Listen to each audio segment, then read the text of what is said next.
Hello दोस्तों, स्वागत है आपका अपने ही यूट्यूब चैनल नीतीश स्टडी में। तो दोस्तों, आज की इस वाली वीडियो में पढ़ेंगे जीके जीएस का 21 अति महत्वपूर्ण प्रश्न जो किसी ना किसी एग्जाम में पूछा गया है। तो इसीलिए आपको वीडियो को शुरू से लेकर पूरा अंत तक एक बार जरूर देखना है। और वीडियो के अंत में आपसे एक सवाल भी पूछा जाएगा जिसका उत्तर आपको वीडियो के कमेंट बॉक्स में बताना है। तो चलिए वीडियो को शुरू करते हैं।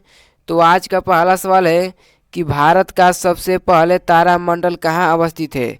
भारत का सबसे पहले तारामंडल कहाँ अवस्थित है। तो ये आपका हो जाएगा कि कोलकाता में। ठीक है, कोलकाता में भारत का सबसे पहले तारामंडल अवस्थित है। तो पहला सवाल का सही जवाब हो जाएगा ऑप्शन नंबर बी। चलिए दोस्तों, अगला सवाल देखते हैं। दोस्तों, अगर आपको किसी भी सवाल का उत्तर पहले से आता होगा तो कमेंट बॉक्स में ज़रूर बताइएगा। तो अगला सवाल है कि फरक्का सिंचाई परियोजना किस राज्य में है। फरक्का सिंचाई परियोजना किस राज्य में है। तो आपको याद रखना है कि पश्चिम बंगाल में। ठीक है, फरक्का सिंचाई परियोजना पश्चिम बंगाल में है। तो दूसरा सवाल का सही जवाब हो जाएगा ऑप्शन नंबर सी। चलिए अगला सवाल देखते हैं। अगला सवाल आता है कि शरीर में सबसे अधिक पाया जाने वाला ऊतक कौन सा है। शरीर में सबसे अधिक पाया जाने वाला ऊतक कौन सा है। तो ये आपका हो जाएगा कि संयोजी ऊतक। ठीक है, संयोजी ऊतक जो है शरीर में सबसे ज़्यादा पाया जाने वाला ऊतक है। तो तीसरा सवाल का सही जवाब हो जाएगा ऑप्शन नंबर बी। चलिए अगला सवाल देखते हैं। अगला सवाल आता है कि काला जार रोग किसके काटने से होता है। काला जार जो एक रोग है दोस्तों, ये किसके काटने से होता है। तो ये आपका हो जाएगा कि सेंड मक्खी। एक सेंड मक्खी होती है, इसके काटने से काला जार रोग होता है। तो चौथा सवाल का सही जवाब हो जाएगा ऑप्शन नंबर सी। चलिए अगला सवाल देखते हैं। अगला सवाल आता है कि एलिफेंटा जलप्रपात कहाँ अवस्थित है। एलिफेंटा जलप्रपात कहाँ अवस्थित है।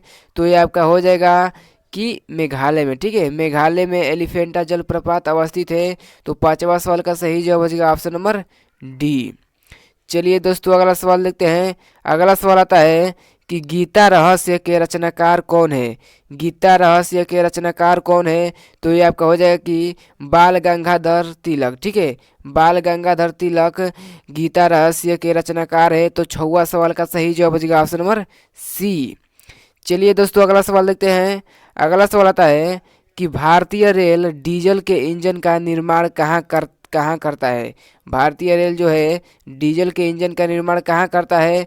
तो आपको याद रखना है कि वाराणसी में। ठीक है, वाराणसी में डीजल इंजन का निर्माण होता है। तो सातवां सवाल का सही जवाब हो जाएगा ऑप्शन नंबर ए। चलिए दोस्तों, अगला सवाल देखते हैं। दोस्तों, अगर आपको वीडियो अच्छी लग रही हो तो वीडियो को लाइक करिएगा। अगर हमारे चैनल पर नए हो तो चैनल को सब्सक्राइब भी कर लीजिएगा। तो अगला सवाल है कि भारत में सबसे पुराना अभयारण्य कौन सा है। भारत में सबसे पुराना अभयारण्य कौन सा है। तो आपको याद रखना है कि जिम कॉर्बेट। ठीक है, जिम कॉर्बेट दोस्तों भारत में सबसे पुराना अभयारण्य है। तो आठवां सवाल का सही जवाब हो जाएगा ऑप्शन नंबर सी। चलिए दोस्तों, अगला सवाल देखते हैं।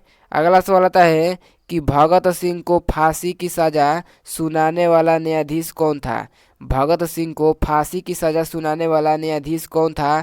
तो आपको याद रखना है कि जीसी हिल्टन। ठीक है, जीसी हिल्टन जो था दोस्तों भगत सिंह को फांसी की सजा सुनाने वाला न्यायाधीश था। तो नौवां सवाल का सही जवाब हो जाएगा ऑप्शन नंबर सी। चलिए दोस्तों, अगला सवाल देखते हैं। अगला सवाल आता है कि चिल्का झील किस लिए प्रसिद्ध है। चिल्का झील किस लिए प्रसिद्ध है। तो इसका उत्तर आपको वीडियो के कमेंट बॉक्स में बताना है कि चिल्का झील किस लिए प्रसिद्ध है। तो चलिए अगला सवाल देखते हैं। अगला सवाल आता है कि एलिसा परीक्षण किस रोग के लिए किया जाता है। एलिसा परीक्षण किस रोग के लिए किया जाता है। तो आपको याद रखना है कि एड्स रोग के लिए। ठीक है, एड्स रोग के लिए एलिसा परीक्षण किया जाता है। तो 11वां सवाल का सही जवाब हो जाएगा ऑप्शन नंबर बी।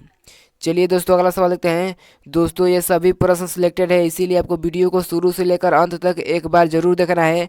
तो अगला सवाल आता है कि भारत छोड़ो आंदोलन की शुरुआत किस तारीख को हुई थी। भारत छोड़ो आंदोलन की शुरुआत किस तारीख को हुई थी। तो आपको याद रखना है कि 8 अगस्त 1942 को। ठीक है, 8 अगस्त 1942 को भारत छोड़ो आंदोलन की शुरुआत हुई थी। तो 12वां सवाल का सही जवाब हो जाएगा ऑप्शन नंबर बी। चलिए दोस्तों, अगला सवाल देखते हैं। अगला सवाल देखते हैं। अगला सवाल आता है कि पटना उच्च न्यायालय की स्थापना किस वर्ष की गई थी। पटना उच्च न्यायालय की स्थापना किस वर्ष की गई थी? तो आपको याद रखना है कि 1916 में, ठीक है, 1916 में पटना उच्च न्यायालय की स्थापना की गई थी। तो 13वां सवाल का सही जवाब हो जाएगा ऑप्शन नंबर सी। चलिए दोस्तों अगला सवाल देखते हैं। अगला सवाल आता है कि कोलार नामक जानवर कहाँ पाए जाते हैं? एक कोलार नामक जानवर होते हैं, वो कहाँ पाए जाते हैं? तो आपको याद रखना है दोस्तों कि ऑस्ट्रेलिया में, ठीक है, ऑस्ट्रेलिया में कोलार नामक जानवर पाए जाते हैं। तो 14वां सवाल का सही जवाब हो जाएगा ऑप्शन नंबर ए। चलिए दोस्तों अगला सवाल देखते हैं। दोस्तों अभी तक आपने वीडियो को लाइक नहीं किया तो कृपया करके वीडियो को लाइक कर दीजिएगा। तो अगला सवाल आता है कि इंटीग्रल कोच फैक्ट्री किस राज्य में स्थित है? इंटीग्रल कोच फैक्ट्री किस राज्य में स्थित है? तो आपको याद रखना है कि तमिलनाडु में, ठीक है, तमिलनाडु में इंटीग्रल कोच फैक्ट्री स्थित है। तो 15वां सवाल का सही जवाब हो जाएगा ऑप्शन नंबर सी। चलिए दोस्तों अगला सवाल देखते हैं। अगला सवाल आता है कि कावेरी नदी किन दो राज्यों से होकर बहती है? कावेरी नदी किन दो राज्यों से होकर बहती है? तो आपको याद रखना है कि कर्नाटक और तमिलनाडु से, ठीक है, कर्नाटक और तमिलनाडु से कावेरी नदी होकर बहती है। तो 16वां सवाल का सही जवाब हो जाएगा ऑप्शन नंबर ए। चलिए दोस्तों अगला सवाल देखते हैं। अगला सवाल आता है कि सर्वेंट ऑफ इंडिया सोसाइटी की स्थापना किसने की थी? सर्वेंट ऑफ इंडिया सोसाइटी की स्थापना किसने की थी? तो आपको याद रखना है कि गोपाल कृष्ण गोखले ने, ठीक है, गोपाल कृष्ण गोखले ने सर्वेंट ऑफ इंडिया सोसाइटी की स्थापना की थी। तो 17वां सवाल का सही जवाब हो जाएगा ऑप्शन नंबर ए। चलिए दोस्तों अगला सवाल देखते हैं। अगला सवाल आता है कि राष्ट्रीय खेल दिवस कब मनाया जाता है?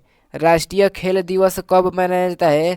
तो ये आपका हो जाएगा कि 29 अगस्त को, ठीक है, 29 अगस्त को राष्ट्रीय खेल दिवस मनाया जाता है। तो 18वां सवाल का सही जवाब हो जाएगा ऑप्शन नंबर ए। चलिए दोस्तों अगला सवाल देखते हैं।